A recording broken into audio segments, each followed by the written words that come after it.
आज का हरियाणा सशक्त नारी आत्मनिर्भर राज्य। आप जानते हैं आज हरियाणा सिर्फ खेत खलिहानों का प्रदेश नहीं रहा है, बल्कि वुमेन एम्पावरमेंट की एक नई मिसाल बन गया है।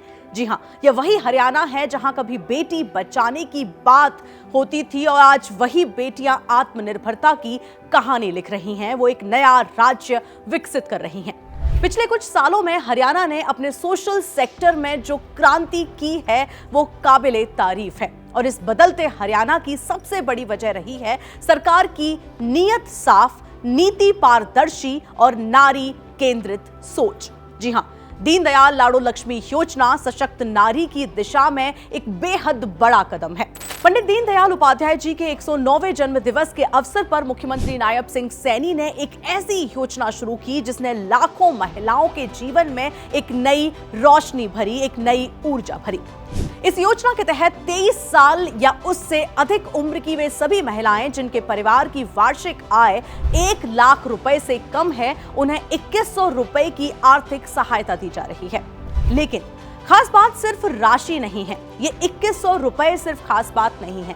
खास बात यह है कि इस योजना की पारदर्शिता और टेक्नोलॉजी ड्रिवन अप्रोच। जी हां, लाडो लक्ष्मी ऐप के जरिए महिलाएं कहीं से भी आवेदन कर सकती हैं, जिससे ट्रांसपेरेंसी बढ़ेगी। पूरा प्रोसेस 100% डिजिटल और बिना किसी बिचौलिए के होता है, यानी कि there is not any medium in it.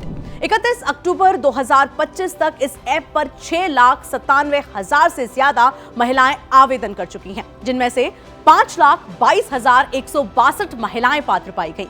मुख्यमंत्री ने एक क्लिक में इन सभी महिलाओं के खातों में 2100 रुपए की राशि ट्रांसफर की। कुल 9 करोड़ 65 लाख रुपए से अधिक की आर्थिक सहायता। अब सोचिए, एक राज्य जहां पहले महिलाओं की भागीदारी सीमित थी, वहीं आज डिजिटल प्लेटफॉर्म पर लाखों महिलाएं अपने हक की हिस्सेदार बनी हैं। यही है नया हरियाणा, सशक्त हरियाणा। वहीं एक और खास बात, पारदर्शिता और सुशासन। टेक्नोलॉजी के साथ एक बदलाव। हरियाणा सरकार ने सिर्फ महिला सशक्तिकरण ही नहीं, बल्कि सिस्टम सशक्तिकरण पर भी फोकस किया है। कैसे?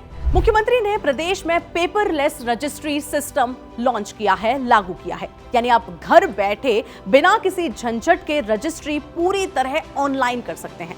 29 सितंबर से 31 अक्टूबर तक 917 पेपरलेस रजिस्ट्रीज हो चुकी हैं। ये सिर्फ डिजिटलाइजेशन नहीं, बल्कि सुशासन की एक परिभाषा इसे कह सकते हैं, जहां हर प्रक्रिया साफ, सरल और सबके लिए सुलभ है। हरियाणा सरकार का लक्ष्य सिर्फ महिलाओं को सहायता देना नहीं है, बल्कि उन्हें आर्थिक रूप से स्वतंत्र बनाना है, उन्हें सशक्त बनाना है।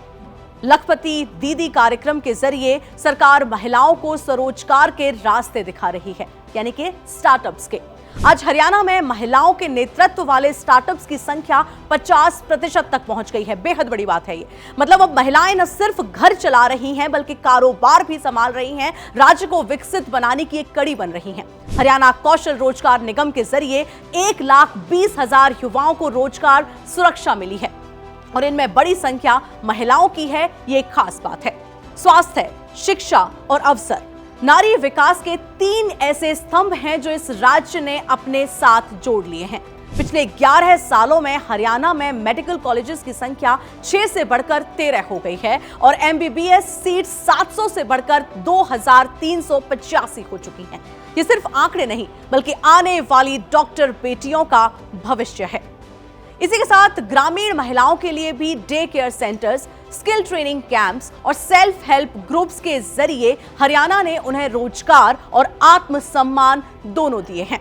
अब हरियाणा की बेटी आत्मसम्मान से भरी हुई है। हरियाणा की महिलाएं अब सिर्फ खेतों में काम करने वाली मजदूर नहीं रही हैं, बल्कि एग्रीप्रेन्योर बन चुकी हैं, यानी कि एग्रीकल्चरल रिलेटेड एंटरप्रेन्योरशिप कर रही हैं। दयाल योजना के तहत 8,299 परिवारों को 310 करोड़ रुपए की सहायता मिली और 24 फसलों की MSP पर खरीद। इन ग्रामीण महिलाओं को वित्तीय मजबूती इस योजना देती है। अब गांव की महिलाएं किसान उत्पादक संगठन यानी कि FPOs के जरिए बड़ी मार्केट से जुड़ रही हैं और यही असली बदलाव है, जहां आत्मनिर्भर भारत का चेहरा अब महिलाओं के हाथों से लिखा जा रहा है। Maharaja Agrasen airport, paperless governance, MSMEs growth और महिलाओं के नेतृत्व वाले स्टार्टअप्स यानी कि वुमेन लीडिंग स्टार्टअप्स जैसे कि चौकोला, LOM डिजिटल सब एक ही कहानी कहते हैं। हरियाणा बदल रहा है, नारी के संग आगे बढ़ रहा है। मुख्यमंत्री नायब सिंह सैनी ने कहा है कि हरियाणा का संतुलित विकास ही हमारी सरकार का लक्ष्य है और जब विकास में नारी का योगदान शामिल होता है तो वो संतुलन अपने आप बन जाता है। जी हां, यहां जेंडर बेस्ड वायलेंस की कोई जगह नहीं है। हरियाणा आज उस मोड़ पर खड़ा है जहां नारी सिर्फ सशक्त नहीं बल्कि नीति निर्माण की साथी बन चुकी है। अब स्टीयरिंग नारियों के हाथ में भी वैसी ही है जैसी कि पुरुष के हाथ में। डबल इंजन सरकार की नीति साफ और सटीक है।